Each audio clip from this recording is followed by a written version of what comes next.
இப்போ ரேஷன் புழுங்கரிசி தான் நான் வந்துட்டு இந்த டம்ளரில் 4 டம்ளர் வந்து அளந்து எடுத்துக்க போகிறேன். இப்போ 2 டம்ளர் போட்டுட்டேன். அதுக்கப்புறமா வந்துட்டு 3 4 டம்ளர் எடுத்திருக்கேன் பாருங்கள். அரிசி வந்து நல்லா வெள்ளையாக இந்த மாதிரி குப்பையெல்லாம் எதுவும் இல்லாமல் நல்லா இருக்கணும் ரேஷன் அரிசி. அப்போ தான் வந்து நம்மளுக்கு இட்லியும் நல்லா வெள்ளையாக இருக்கும். இப்போ புழுங்கல் அரிசி வந்து ரேஷன் புழுங்கல் அரிசியில் 4 டம்ளர் வந்து இந்த பாத்திரத்தில் போட்டிருக்கேன்.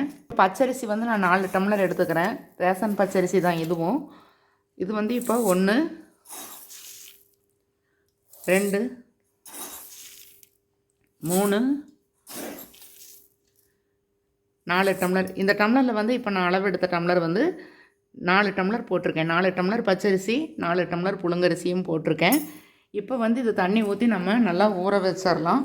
ஒரு 4 மணி நேரத்துலேருந்து 5 மணி நேரம் வரைக்கும் இந்த அரிசி வந்து நம்மளுக்கு ஊறணும். இப்போ உங்கள்கிட்ட காமிச்ச இந்த அரிசியில் வந்து நான் தண்ணி ஊற்றி வச்சுருக்கேன். ஒரு 5 மணி நேரம் ஊறினதுக்கப்புறமா நல்லா கழுவிட்டு அதுக்கப்புறமா தான் நம்ம அரைக்க போகிறோம். இப்போ நம்ம அரிசி அளந்த அதே டம்ளரில் வந்து உளுந்து 1 டம்ளரில் அளந்து இப்போ ஊற போட்டுக்கலாம். இந்த டம்ளரில் தான் நான் அரிசி எடுத்திருந்தேன். ரேஷன் பச்சரிசி 4 டம்ளர், ரேஷன் புழுங்கரிசி 4 டம்ளர், இந்த டம்ளரில் தான் எடுத்தேன். அதே டம்ளர் நிறைய உளுந்து அளந்து போட்டிருக்கேன். 1 ஸ்பூன் அளவுக்கு வெந்தயம் இதில் போட்டுக்கிறேன். இப்போ தண்ணி இதில் ஊற்றி 1 மணி நேரம் ஊற வச்சுக்கலாம். இந்த உளுந்து வந்து நம்ம உருட்டு உளுந்து அப்படின்னு சொல்லுவோம் இல்லைங்களா, இந்த உளுந்து தான். இது வந்து நல்லா எனக்கு வந்து பொங்கி வரும் இந்த உளுந்து. அதனால் நான் 1 டம்ளர் தான் போடுவேன். இது ரேஷன் அரிசி அப்படிங்கிறதுனால நிறைய உளுந்து நம்ம போட வேண்டியதில்லை. உங்களுடைய உளுந்து வந்து கம்மியாக தான் பொங்கும் அப்படின்னு நீங்கள் நினச்சிங்க அப்படின்னா கொஞ்சமாக வேணால் சேர்த்தி போட்டுக்கோங்க. ஒரு இந்த அளவுக்கு வந்து உளுந்து சேர்த்தி போட்டுக்கோங்க. 1 டம்ளர் தான் இதுக்கு அளவு கணக்கு. உங்களுக்கு வந்து உளுந்து வந்து கொஞ்சம் உதிரி ஆகலை, எங்களுடைய உளுந்து கம்மியாக தான் பொங்கும் அப்படின்னு ஃபீல் பண்ணினீங்கன்னா இந்த அளவுக்கு உளுந்து வேணால் சேர்த்தி போட்டுக்கோங்க. அதுக்கு மேலே போட்டுறாதீங்க. இப்போ இது தண்ணியில் போட்டு நான் ஊற வச்சுக்கலாம். நான் இது 1 மணி நேரம் தண்ணியில் ஊற வச்சதுக்கப்புறமா அரைக்கிறப்போ உங்களுக்கு எப்படி அப்படிங்கிறத காமிக்கிறேன். இப்போ உளுந்து ஊற வச்சு 1 மணி நேரம் ஆகிருச்சு. உளுந்தெல்லாம் நல்லா கழுவி எடுத்திருக்கேன். இப்போ நம்ம கிரைண்டரில் வந்து இந்த உளுந்து போட்டுக்கலாம். தண்ணி ஊற்றிக்கலாம்.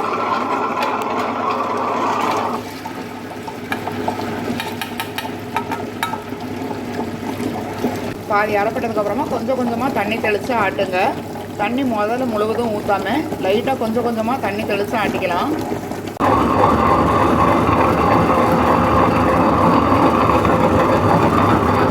இப்போ உளுந்து பாருங்கள், இந்த மாதிரி நல்லா அரைப்பட்டுருச்சு, நல்லா பந்து மாதிரி இருக்குது. இப்போ நம்ம வந்து இது பாத்திரத்தில் மாற்றிக்கலாம்.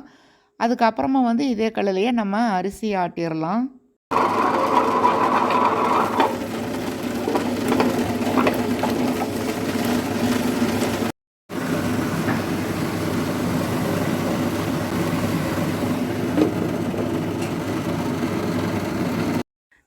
இப்போ இந்த அரிசி மாவு நல்லா அரைப்பட்டுருச்சு.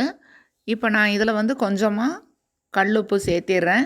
மாவு கலக்கிறப்ப வந்து நம்மளுக்கு உப்பு போடுறத விட இந்த மாதிரி அரிசி அரைப்பட்ட உடனே நம்ம கடைசியில் அரிசி ஆட்டி எடுப்போம் இல்லைங்களா, அந்த டயத்தில் வந்து நீங்கள் எவ்வளோ மாவுக்கு கல்லுப்பு தேவைப்படுதோ அந்தளவுக்கு அந்த உப்பு வந்து அந்த மாவு அரைச்செடுக்கிறப்பவே போட்டுட்டிங்க அப்படின்னா நல்லா உப்பு வந்து கலந்துக்கும்.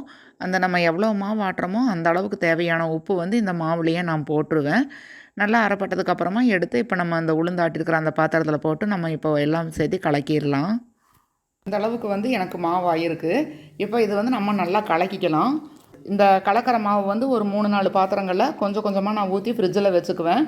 நாளைக்கு ஆகிற மாவு மட்டும் இப்போ நம்ம வந்து ஒரு பாத்திரத்தில் ஊற்றிட்டு மிச்ச மாவெல்லாம் சின்ன சின்ன கிண்ணங்களில் ஊற்றி ஃப்ரிட்ஜில் வச்சுக்கிட்டால் 1 வாரத்துக்கு வந்து எனக்கு இந்த மாவு வரும்.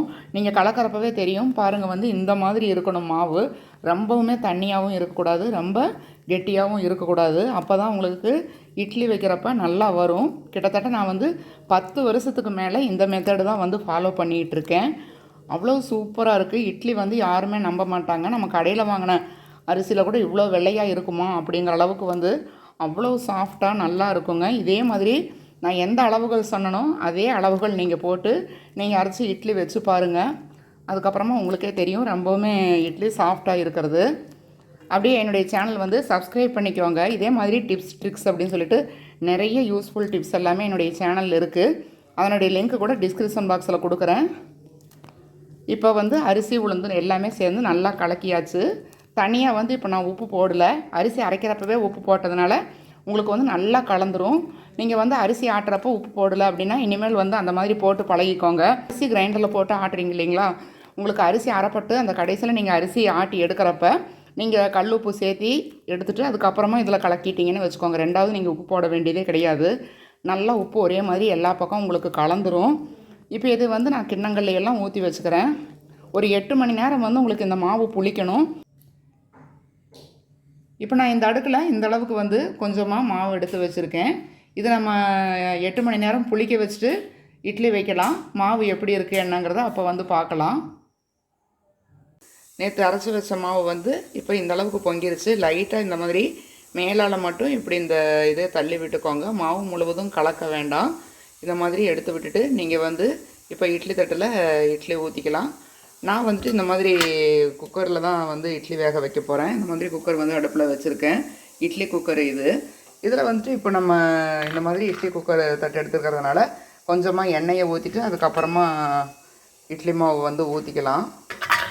அதுக்கப்புறமா கொஞ்சம் இந்த குழி நிறைய ஊற்றாமல் கொஞ்சம் கம்மியாக ஊற்றிக்கிங்க. இந்த மாவு பார்த்திங்கன்னா இந்த பதம் உங்களுக்கு இட்லி காட்டுவீங்க, அதனால் தெரிஞ்சிருக்கும். மாவு வந்து ரொம்ப கலக்குனீங்க அப்படின்னா கல் மாதிரி இருக்கும் இட்லி. இந்த மாதிரி வச்சிங்க அப்படின்னா உங்களுக்கு வந்து அப்படியே நல்லா பூ மாதிரி இருக்கும். நிறைய பேர் வந்து மாவு கலக்கி தான் இட்லி வைப்பாங்க. ஆனால் நாங்கள் வந்து கிட்டத்தட்ட 10 வருஷமாக இட்லிக்கு வந்து இந்த மாதிரி தான் மாவாட்டி வச்சிட்ருக்கோம். சாஃப்டாகவும் இருக்கும் உங்களுக்கு. இப்போ இதெல்லாமே குக்கரில் ஒரு 10 நிமிஷம் வேகட்டும். அதுக்கப்புறமா இட்லி எப்படி இருக்குது அப்படிங்கிறத பார்க்கலாம். இப்போ மாவு வந்து ஊற்றி இட்லி குக்கரில் இந்த மாதிரி வச்சுருக்கேன். 10 நிமிஷம் கழித்து பார்ப்போம். இட்லி வந்து வெந்துருச்சு. இப்போ நம்ம இதை எடுத்துடலாம். இதை எடுத்து பிளேட்டில் வச்சுட்டு எப்படி இருக்குன்னு உங்களுக்கு காமிக்கிறேன். நல்லா வந்துட்டு உங்களுக்கு கலரே அப்படியே வெள்ளையாக இருக்கும். நீங்கள் ரேஷன் அரிசி அப்படின்னு ஆச்சரியப்படுவீங்க. நம்ம அரிசி வந்து ரேஷன் அரிசி நல்ல அரிசியாக வாங்கிட்டோம் அப்படின்னா இட்லி வந்து உங்களுக்கு நல்லாயிருக்கும். இந்த அரிசி வந்து நான் உங்களுக்கு கழுவி காமிச்சேன். ஆனால் வந்து இதில் கல் இதெல்லாம் எதுவுமே இல்லை, அரைக்கவே இல்லை. அப்படியே தான் நான் கழுவிட்டு அரைக்கிறதுக்கு ஆரம்பித்தேன் இட்லிக்கு. ஸ்பூன் எடுத்துக்கோங்க. லைட்டாக வந்து தண்ணியில் டிப் பண்ணிக்கோங்க இந்த ஸ்பூனை. அதுக்கப்புறமா வந்து நம்ம இட்லி எடுத்தோம் அப்படின்னா நல்லா வரும் உங்களுக்கு. பாருங்கள், அவ்வளோதான். இட்லி வந்து அப்படியே தட்டில் வந்து அவ்வளோக்கா ஒட்டாது. நம்ம ஆல்ரெடி எண்ணெய் தேய்ச்சிருக்கோம், அதனால் வந்து உங்களுக்கு நல்லா வந்து எடுக்க வந்துடும். இட்லி பாருங்கள் எவ்வளோ சாஃப்டாக இருக்குது அப்படின்னு. நல்லா வந்து நம்மளுக்கு சாப்பிட்றதுக்கே நல்லாயிருக்கும். அந்த மாதிரி நீங்களும் ட்ரை பண்ணி பாருங்கள். இதே மாதிரி உபயோகமான தகவல்களோட நெக்ஸ்ட் வீடியோவில் உங்களை மீட் பண்ணுறேன். வாழ்க வையகம், வாழ்க வளமுடன்.